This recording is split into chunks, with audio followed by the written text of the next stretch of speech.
Hello viewers, in today's episode we will replace the front brake pads in VW Passat 1.9 TDI.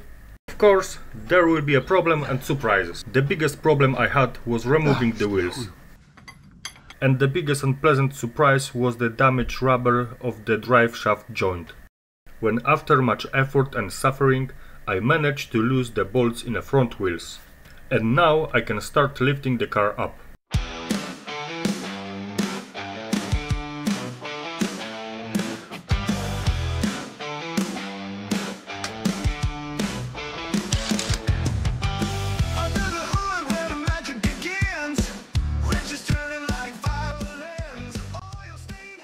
First I start removing the rubber protection from the breather valve, and then I lose the breather valve with an 11mm wrench.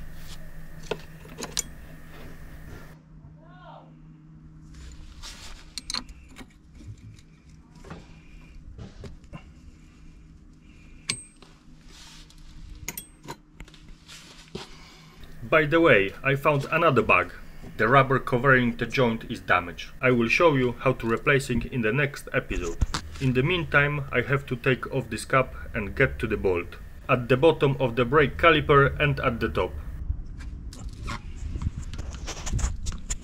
Now I use a flat screwdriver and remove the cap at the top and the bottom. If you are not comfortable with a screwdriver, you can try it by hand, but sometimes the plug is installed tightly and it's difficult to do it.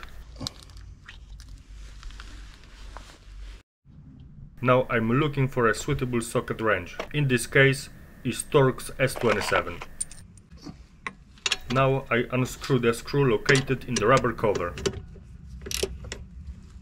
The screws are unscrewed, I take them out and put them aside. Now I use a flat screwdriver to remove the spring securing the brake calipers. Now I can remove a brake caliper with a flat screwdriver.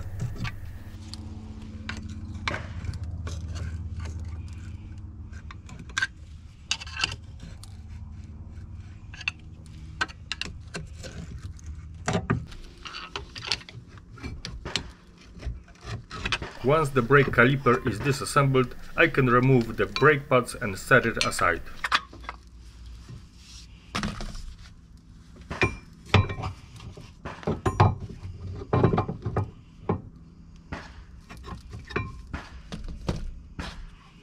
This is what worn brake pads look like. This state of wear is unacceptable. They should be replaced much early. Now I'm preparing the tool for pressing the piston.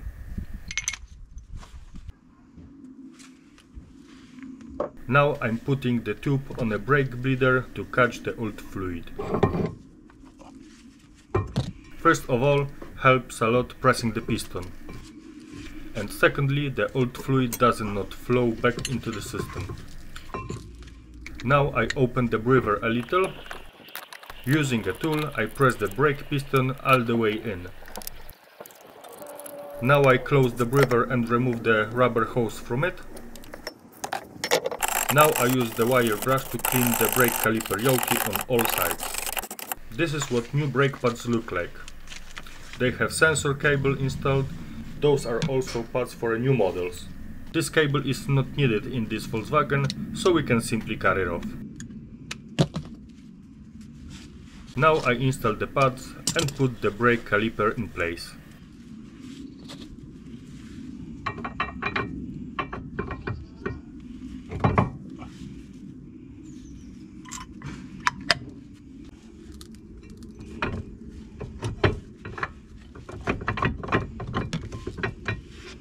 Now reassemble, clean and lubricate bolts.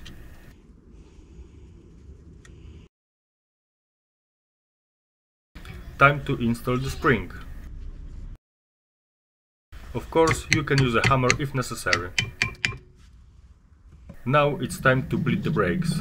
In this case I use the pump. Remember to ensure that the tube is properly mounted on a brake bleeder.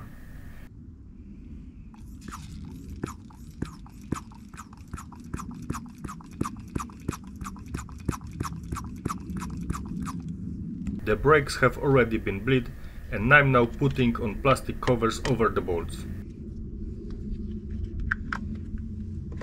and the rubber brake bleeder cover. This is what the whole things look like now from both sides. The pads have been replaced, I'm putting the wheels on and going to check if everything works as it should.